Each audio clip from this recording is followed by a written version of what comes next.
Hello, and in today's video I'm going to be talking all about gloves. Why have I got so many gloves? This isn't even all of them, so yeah. Anyway, let's dive in.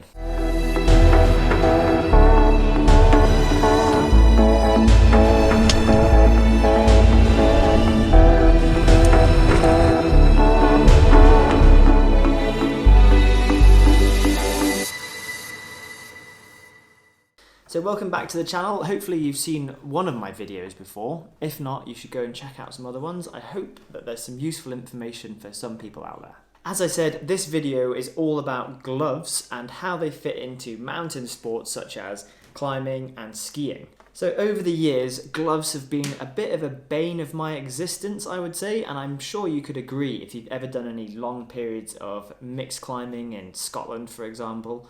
And the problem is there's no one do-it-all glove that does everything really well. If you do a bit of skiing, you want something for that, and if you do a bit of climbing, you want something for that. If you're doing things at different temperatures, you need something thicker, but then that thicker glove isn't going to work when it's warmer. Anyway, this video is hopefully going to decipher some of the mistakes that I've made over the years and hopefully help you make better decisions when you're buying gloves. So here I've kind of got a few different categories of different types of gloves. A kind of thin fleece soft shell glove over here that doesn't have any palm grip to it. And then over here I've got kind of what I would call a leather climbing glove. Here I've got a ski specific glove. We're going to talk about why that's ski specific later. Here I've got a cold weather climbing glove. We'll talk about why that's a cold weather climbing glove later. Here we've got a massive pair of mitts, which are really useful in some situations, but terrible in others. And over on this side, I've got kind of a work glove that you buy from the hardware store, basically. And we're going to talk a little bit about how they fit in to my buying of gloves these days. So let's talk about the fleece gloves and the pros and cons of those and where they fit in. So thin fleece or soft shell gloves that don't really have much grip on the palm are not very useful for climbing. They don't really grip onto an ice axe shaft very well. They could be quite useful on the approach though. So let's say you're walking for a couple of hours to get to an ice climb or a mixed climb. You don't want to sweat into your nicer climbing gloves. And also, you know, skiing, sometimes you start off and it's pretty warm, but it's still cold enough that you want a thin glove. So something like these pairs of gloves might be a good option. This is a Solomon glove, which is actually a running glove, which I often use when I'm filming sometimes, because I can have my fingers out and it's got this kind of windproof cover that just pulls over the fingertips, and you've got, you know, a nice little system there so you can peel it back and take photos or videos and stuff like that. This glove has got supposedly a way of using your iPhone touchscreen. It doesn't actually work. It did work for a little bit and then it stopped working. But something like these gloves for the approach to the climb are quite nice, but they've got limited use climbing up fixed ropes, belaying people, using ice axes, climbing on rock. They basically don't really work that well. A fingerless glove can be quite nice sometimes for that, climbing in the mountains, but I mean, fingerless gloves, do I really use them? Not really.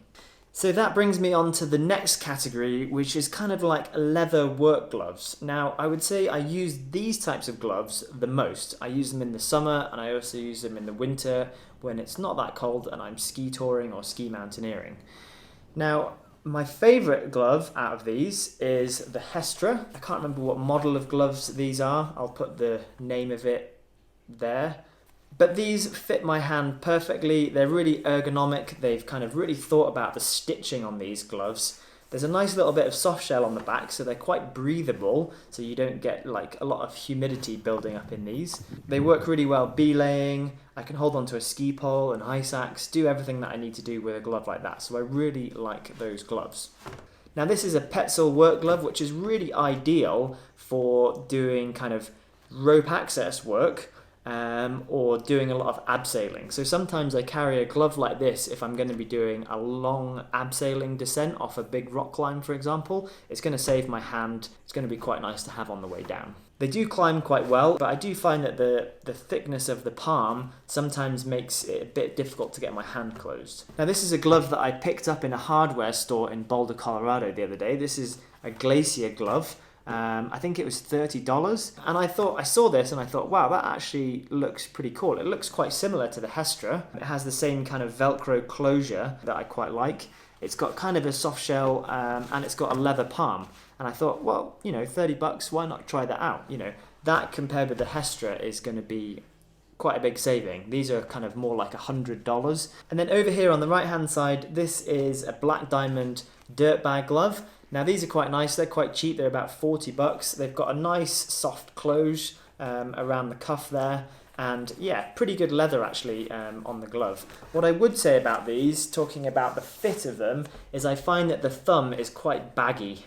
There's a lot of excess material there. So when you're buying gloves, make sure you really think about how much excess material there is around the thumb, because it does get quickly very annoying when you have to, let's say, I don't know, screw up a screw gate or feed ropes into a belay device, for example. It's nice to have a glove that you can do those kind of tasks with. So when you go into the shop, bring something like a belay device or a screw gate carabiner in your pocket, or borrow one from the shop and just have a play around with that type of stuff and see how easy it is to do those kind of tasks. That's why I really like this Hestra glove, is I feel like I can do pretty much everything without ever having to need to take it off. I would say the dirt bag glove is probably more suited to skiing because it has a nice seal around there. It's quite cheap, and if you get kind of cuts on it from the ski edges and all that kind of stuff, there's no great shakes. So here I've got 3 gloves which could kind of be climbing gloves, but actually this one looks like a climbing glove, but I wouldn't actually use it for climbing. This is a Solomon glove, which I think is really designed more for skiing.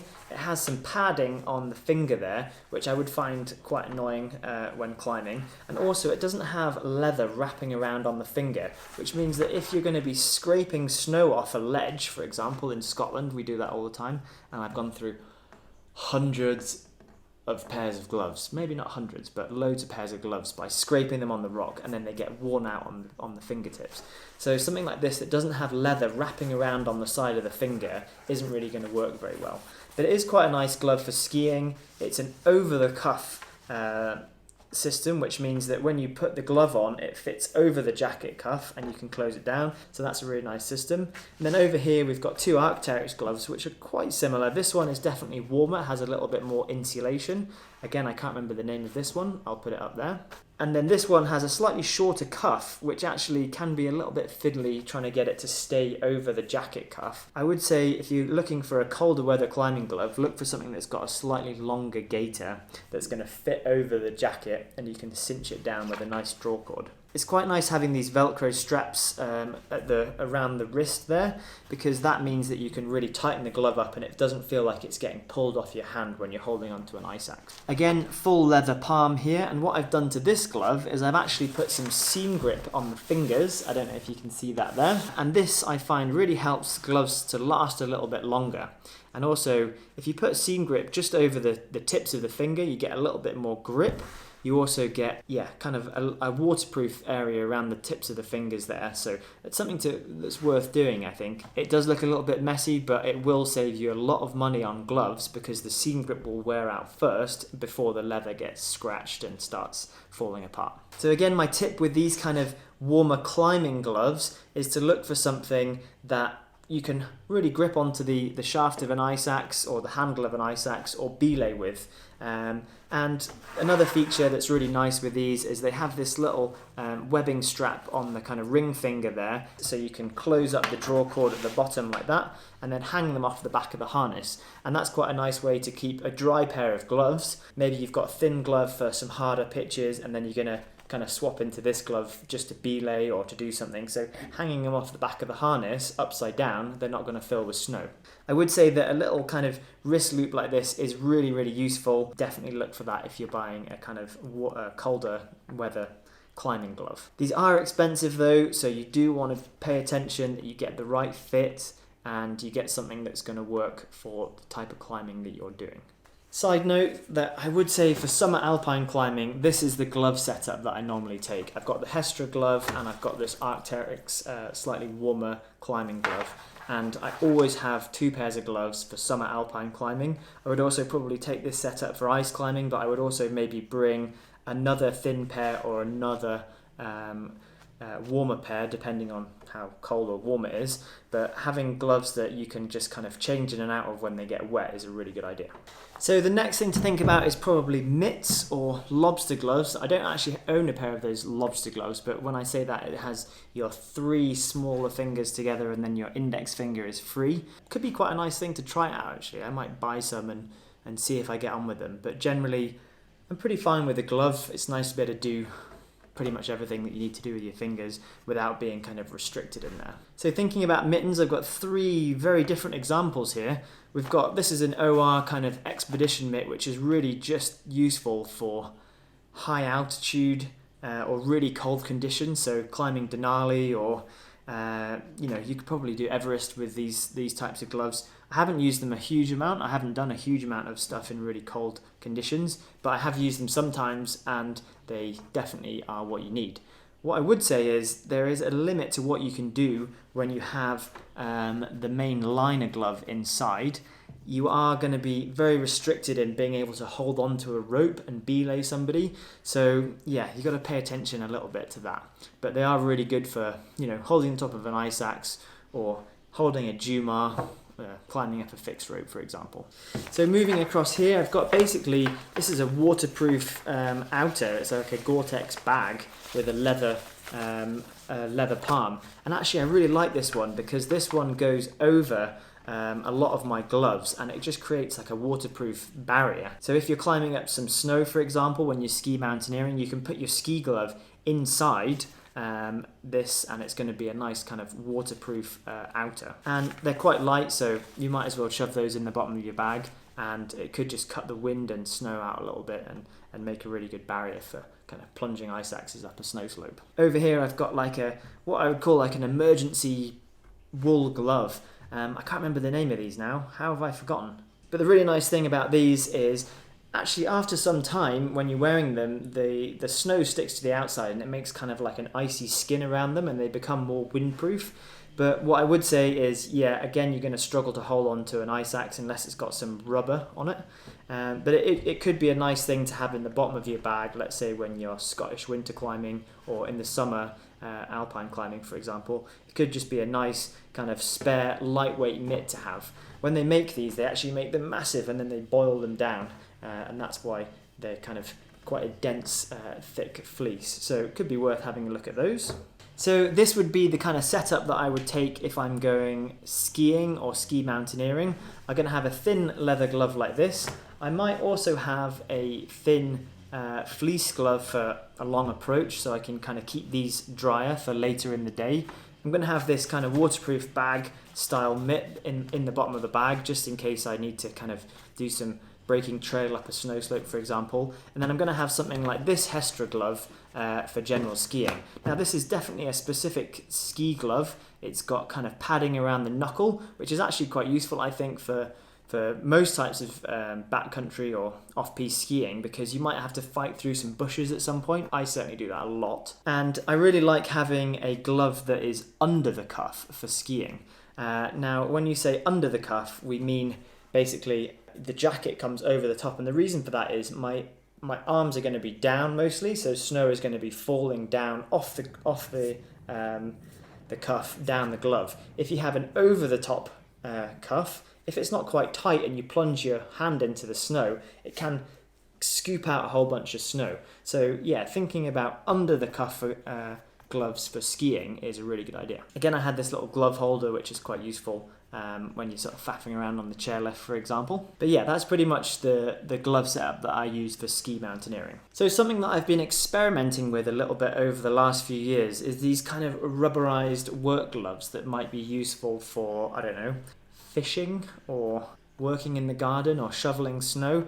Now, I do bring these occasionally and they do fit in a little bit, but a word of warning is I would say if they're completely impermeable, which a lot of these are, what will happen is all the sweat from your hand, or the minute amount of sweat from your hands, will get stuck on the inside lining of these gloves, and they'll get very wet very quickly, and then they'll get very cold very quickly. So it is worth paying attention to that. But the nice thing about these gloves is they're super cheap.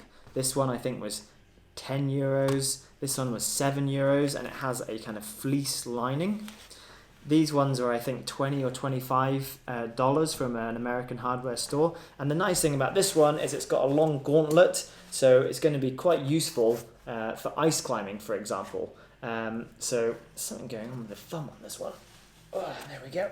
A lot of people have been using these for ice climbing. I haven't quite experimented with these just yet, but if you've got your jacket on and you're holding onto the shaft on ice axe, all the water is just going to run off and then down the sleeve of your jacket. Obviously, if you put your hand upside down, there's no closure on these, but people have made their own kind of makeshift closures for these as well. And it could be a nice, cheap, super waterproof glove that could work really well for ice climbing.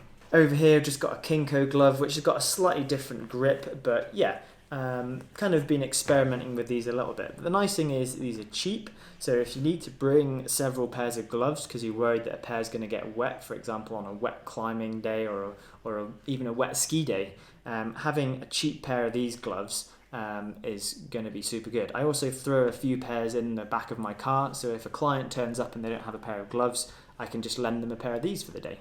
So yeah, that's everything that I can kind of think about with gloves. Thanks very much for watching. Hopefully you found that video useful. If you've got any other sort of thoughts or ideas about this, then please do leave a comment down below.